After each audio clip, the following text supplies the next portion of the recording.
CM योगी अब तक जिस चुनावी जनसभा को संबोधित कर रहे हैं उनका फोकस माफियाओं पर हो रही कार्रवाई पर है, लेकिन अब वो घड़ी आ गई है जब सीएम योगी माफिया पर फाइनल प्रहार करने वाले हैं, वो भी चुनाव प्रचार के दौरान ही। सीएम योगी कल प्रयागराज के दौरे पर रहेंगे। वो लूकरगंज में चुनावी जनसभा को संबोधित करेंगे। सीएम योगी जनसभा को संबोधित करेंगे। इस दौरान अतीक के कब्जे से मुक्त कराई गई जमीन के पास ही उनकी ये जनसभा हो रही है।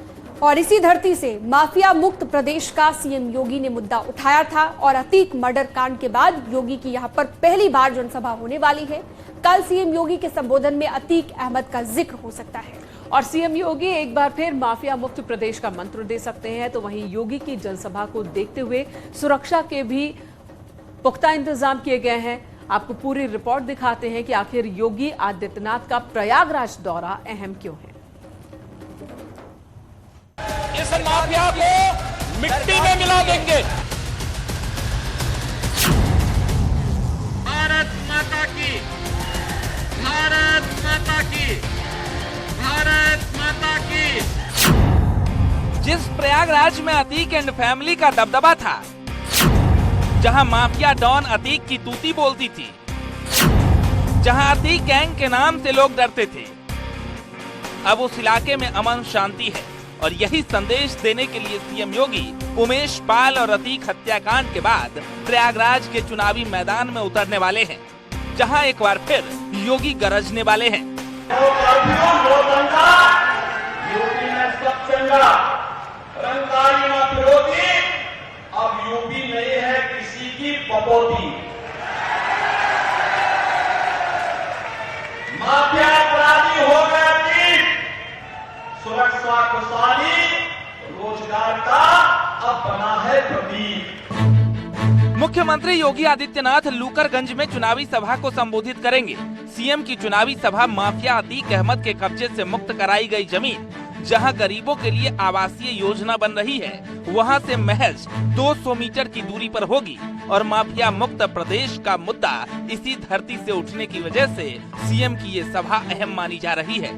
इसे देखते हुए सुरक्षा के अभेद्य इंतजाम किए जा रहे हैं। मुख्यमंत्री योगी आदित्यनाथ लूकरगंज में चुनावी जनसभा को संबोधित करने आ रहे हैं। माफिया अतीक अहमद के कब्जे से मुक्त कराई गई जमीन, जिस पर गरीबों के लिए आशियाने बनाए जा रहे हैं, उससे यह जनसभा स्थल महज 200 मीटर दूरी पर स्थित है। हालांकि माफिया मुक्त प्रदेश का मुद्दा इसी धरती से उठने की वजह से सीएम योगी की यह जनसभा काफी अहम मानी जा रही है। सीएम योगी की लूकरगंज के लीडर प्रेस मैदान में होने वाली सभा के सियासी मायने भी निकाले जाने लगे हैं। ये सभा शहर पश्चिम और शहर उत्तरी विधानसभा के बॉर्डर पर होगी, जहां से खुलदाबाद, नूरुल्लाह रोड, अटाला, हिम्मतगंज, चकिया और कसारी मसारी के रास्ते निकलते हैं। और यही वजह है कि इन रूट पर सुरक्षा के पुख्ता इंतजाम किए गए हैं। यहाँ तक कि होटल और बस स्टैंड की भी चेकिंग की जा रही है। दरअसल प्रयागराज में माफिया अतीक अशरफ की हत्या के ठीक 18 दिन बाद सीएम का ये पहला चुनावी दौरा है। इससे पहले माफिया अतीक के कब्जे से मुक्त कराई गई जमीन पर गरीब आवास योजना की शुरुआत के मौके पर भी इसी मैदान में सीएम सभा कर चुके हैं, लेकिन इस बार माहौल अलग है। जो जन सैलाब कल यहाँ पे इकट्ठा होगा, वो मुझे लगता है कि ऐतिहासिक होगा।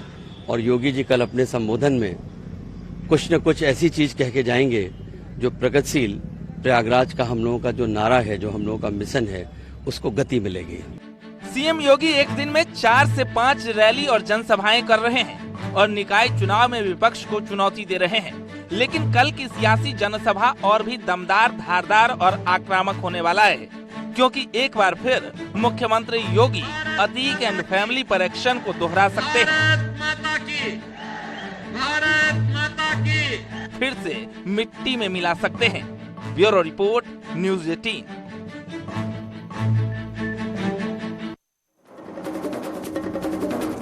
निकाय चुनाव का रण अब बेहद रोमांचक मोड़ पर है। एक तरफ सीएम योगी पहले दिन से चुनाव प्रचार में जुटे हैं, तो दूसरी तरफ अखिलेश यादव आखिरी वक्त में सियासी मैदान में उतर आए हैं और फिर शुरू हो गया वार पलटवार का दौर। सीएम योगी ने कहा 2017 से पहले बच्चों के हाथों में तमंचे होते थे, तो अखिलेश यादव ने कहा मुख्यमंत्री को सिर्फ तमंचा ही पता है। सीएम योगी ने कहा 2017 के बाद युवाओं के हाथ में स्मार्टफोन है, तो अखिलेश यादव ने इसका जवाब दिया। अखिलेश यादव ने कहा कि हमारी सरकार में लैपटॉप बांटे गए थे। मुख्यमंत्री योगी आदित्यनाथ ने जब कहा कि पहले माफियाओं का राज चलता था, तो अखिलेश ने जवाब दिया और कहा कि 2017 से पहले विकास कार्य होते थे।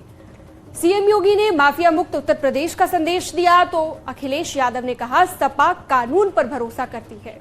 वहीं सीएम योगी आदित्यनाथ ने जब कहा कि पहले गुंडे माफियाओं का बोलबाला था, तो अखिलेश यादव ने कहा कि भेदभाव नहीं करते हैं हम, और अब भेदभाव हो रहा है लोगों के साथ, उन्हें बांटने की, नफरत फैलाने की राजनीति हो रही है। दिखाते हैं आपको पूरी रिपोर्ट कि कैसे एक दूसरे पर हमलावर हैं सीएम योगी आदित्यनाथ और पूर्व सीएम अखिलेश यादव। भाई बहन की सरकार रही हो या बुआ और बबुआ की सरकार, सुरक्षा में सेंध लगाने वाले आज गले में तख्ती लटका करके जान की भीख मांग रहे हैं। जिस चुनाव में सीएम योगी 65 जनसभाओं का टारगेट लेकर चल रहे हैं, जिस चुनाव में मुख्यमंत्री एक दिन में 5 जनसभा को संबोधित कर रहे हैं, उस चुनाव प्रचार के आखिरी राउंड में अखिलेश सियासी मैदान में कूदे। पहले मेट्रो से सफर, फिर कार की सवारी। निकाय के रण में सीएम योगी पहले दिन से विपक्ष पर हमलावर हैं। बार बार 2017 से पहले के हालात का जिक्र कर रहे हैं और तत्कालीन समाजवादी पार्टी पर माफिया को पनाह देने का आरोप लगाते हैं। तो अब अखिलेश यादव भी देर से ही सही निकाय के मैदान में अपनी पकड़ मजबूत करने के लिए आधमके हैं। कूड़े के ढेर माने जाते हैं, जगह जगह गंदगी के ढेर होते हैं। व्यापारियों से रंगदारी वसूली होती थी। हमारा व्यापारी, हमारी बेटियां सुरक्षित बाहर नहीं निकल पाती थी। असुरक्षा का माहौल था।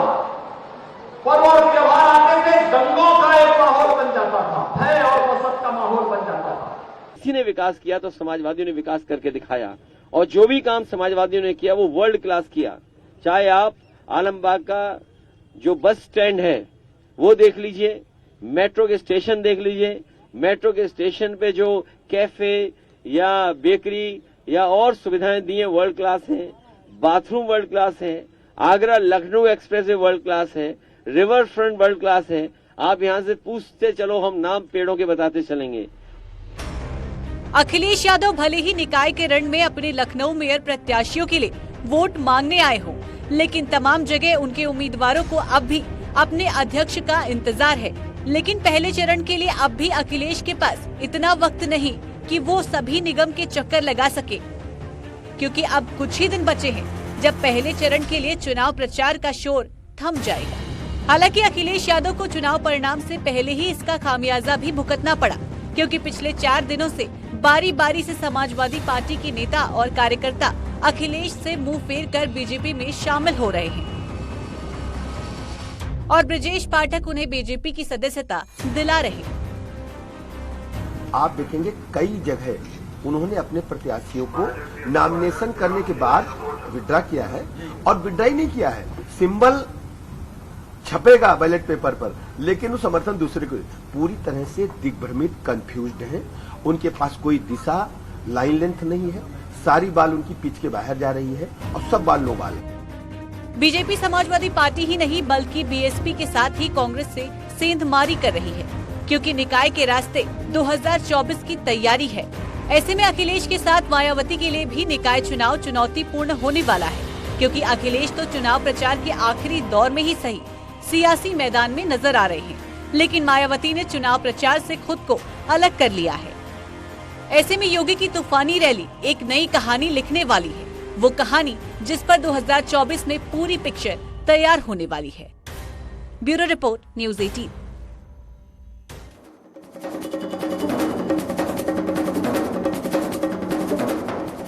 आजम खान और अब्दुल्ला आजम इन दिनों निकाय और उपचुनाव के रण में दम दिखा रखे हैं और अपने प्रत्याशी को जिताने के लिए प्रचार प्रसार करते दिख रहे हैं। लेकिन अब भी आजम खान की जुबान पर बूट से सैल्यूट जैसे अल्फाज कायम हैं। एक बार फिर धमकी और चेतावनी भरे लहजे में आजम खान ने कहा कि जब सरकार बदलेगी तो लंबी लाइन खींची जाएगी, तवे से रोटी कब पलट जाएगी कुछ नहीं पता चलेगा। सत्ता और पुलिस वाले बदल जाएंगे, पुलिस वाले इसी बूट से तुम्हें सैल्यूट करेंगे। आजम खान ने आगे कहा, पुलिस वाले तो उनके साथ हैं जिसकी सरकार है। जिन पुलिस वालों ने तुम्हारे घर के दरवाजे तोड़े, यही पुलिस वाले खड़े होकर इसी बूथ से सैल्यूट करेंगे। आपको दिखाते हैं पूरी रिपोर्ट। भी बनेगी।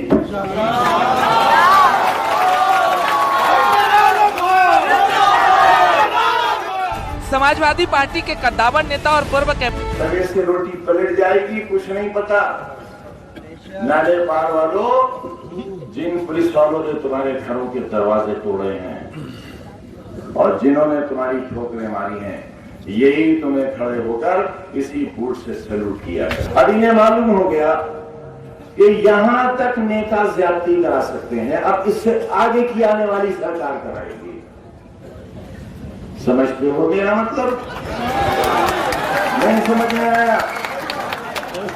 देखो ये इतनी लाइन खिंच गई।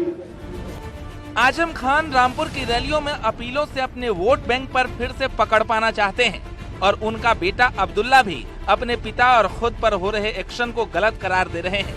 2 दिन पहले उन्होंने देखना एक पूरे घर को मुजरिम बनाने की एक पूरी कवायद चला दी गई, जिस पूरे खानदान पर कभी 151 का मुकदमा नहीं हुआ, आज इस परिवार के ऊपर 300 मुकदमे कर दिए। एजेंसी खत्म हुई 1975 में जब हम गिरफ्तार हुए, तुम्हारे तुमसे भी छोटी उम्र के थे और बनारस जेल में ये बात आम थी कि अब कभी नहीं छूटेंगे, हमेशा बंद रहेंगे और मार दिए जाएंगे। स्लो पॉइजनिंग तो शुरू हो गई थी, घी में जहर दिया जाता था, मार दिए जाएंगे। लेकिन 1.5 साल के अंदर ऐसा तख्ता पलटा कि पार्लियामेंट ने मिसेस इंदिरा गांधी की मेंबरशिप खारिज कर दी, पासपोर्ट जब्त कर लिया हिंदुस्तान से बाहर जाने का।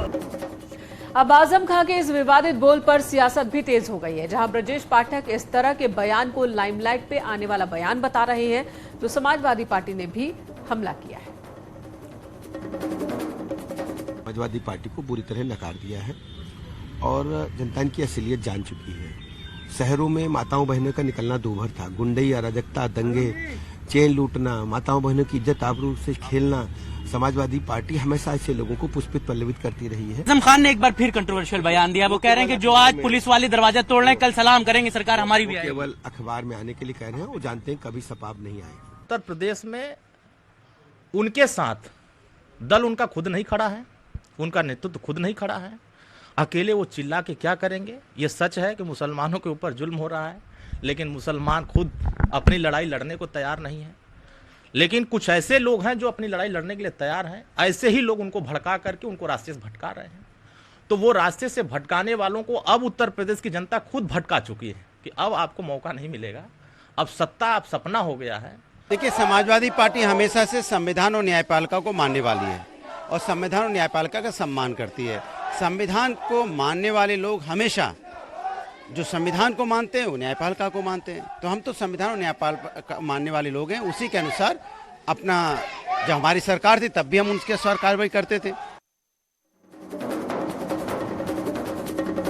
तो शायद समाजवादी पार्टी को भी इस बात का एहसास है कि आजम के इस बयान से भूचाल आ जाएगा, तो उन्होंने किनारा कर लिया इस बयान से। आखिरकार वही हुआ जिसकी उम्मीद पहले से ही लगाई जा रही थी। माफिया मुख्तार अंसारी के भाई और गाजीपुर से सांसद अफजाल अंसारी की सदस्यता रद्द कर दी गई। लोकसभा स्पीकर ने आदेश जारी कर अफजाल अंसारी की लोकसभा सदस्यता रद्द की। शनिवार को उन्हें गैंगस्टर मामले में गाजीपुर की एमपीएमएलए कोर्ट ने 4 साल की सजा सुनाई थी। सजा सुनाए जाने के 56 घंटे के बाद उनकी सांसदी चली गई है। अफजाल के भाई मुख्तार अंसारी को भी गैंगस्टर मामले में 10 साल की सजा सुनाई गई थी। मुख्तार पर 5 लाख और अफजाल पर 1 लाख रुपए का जुर्माना भी कोर्ट ने लगाया था। अब आपको ये भी जानकारी दे देते हैं कि अफजाल से पहले किन किन माननीय की सदस्यता रद्द हुई है। 2023 में कांग्रेस नेता राहुल गांधी की सांसदी रद्द हुई। 2023 में ही एसपी नेता अब्दुल्ला आजम की विधायकी चली गई। 2022 में सपा नेता आजम खान की विधायकी रद्द हुई और 2022 में ही बीजेपी नेता विक्रम सिंह सैनी की भी विधायकी रद्द हुई। 2020 की बात करें तो बीजेपी नेता कुलदीप सिंह सेंगर की विधायकी रद्द हुई। 4 दिन पहले शाइस्ता परवीन के काफी करीब पहुंच चुकी थी पुलिस, ये कहना है पुलिस का। शाइस्ता को लेकर एक बड़ा ऑपरेशन पुलिस की तरफ से चलाया गया था। सूत्रों की माने तो जब पुलिस की टीम रेड करने पहुंची उस जगह पर बुर्का पहने मुस्लिम महिलाओं ने पुलिस की टीम को घेर लिया और जिसकी वजह से पुलिस की टीम आगे नहीं जा पाई और इसी का फायदा उठाते हुए शाइस्ता परवीन भागने में कामयाब हो गई। बताया जा रहा है कि पुलिस की टीम जब दबिश देने पहुंची थी तभी मस्जिद से एक अनाउंसमेंट भी की गई, जिसके बाद बुर्का गैंग एक्टिव हो गया। आपको दिखाते हैं पूरी रिपोर्ट की कैसे पुलिस की पकड़ में आते आते शाइस्ता निकल गई पकड़ से।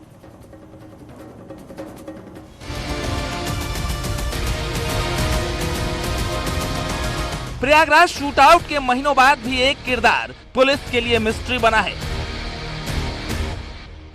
एक फरार क्राइम क्वीन ने पुलिस की नाक में दम कर रखा है। न पता मिल रहा न ठिकाना, लेकिन शाइस्ता के मददगारों पर बहुत बड़ा खुलासा हुआ है।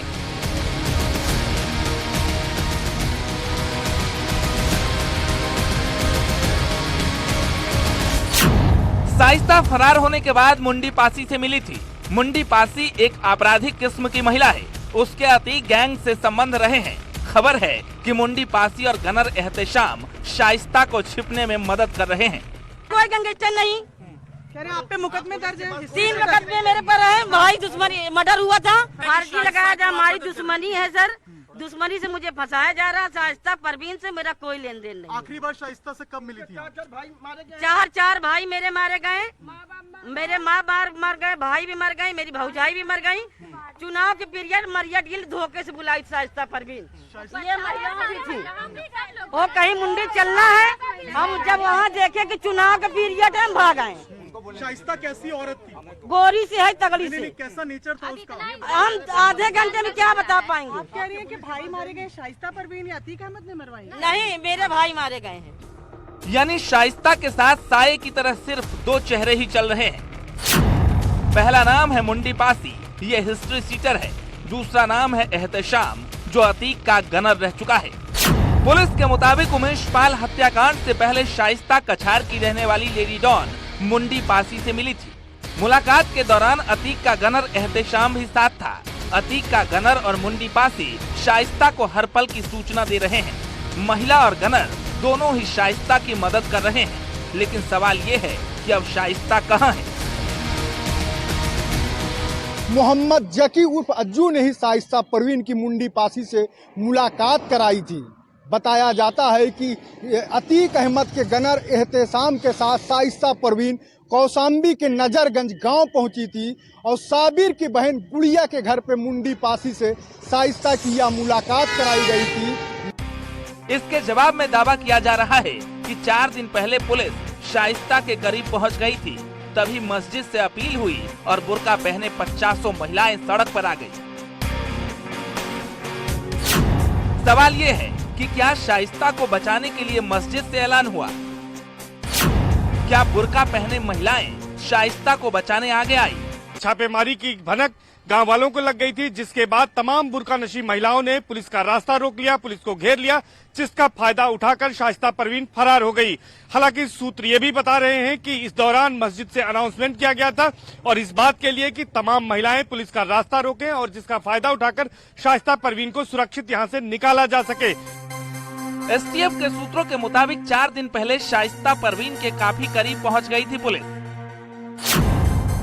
पुलिस को प्रयागराज में शाइस्ता के होने की पुख्ता जानकारी मिली थी। प्रयागराज से 15 किलोमीटर दूर अशरफ की ससुराल के पास देखी गई थी शाइस्ता, लेकिन छापेमारी के दौरान बुर्का पहने महिलाओं ने पुलिस को घेर लिया। भीड़ का फायदा उठाकर शाइस्ता मौके से फरार हो गई। सूत्रों की माने तो गद्दी मुस्लिम समाज के लोग शाइस्ता की मदद कर रहे हैं, लिहाजा पुलिस गद्दी मुस्लिम समाज के लोगों पर भी पैनी नजर रख रही है।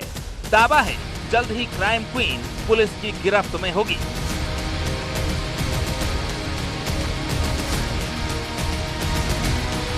Bureau report, news 18। लाख टके की बात में आरोप थे एक छोटे से ब्रेक के लिए। खबरों का सिलसिला ब्रेक के बाद भी जारी है।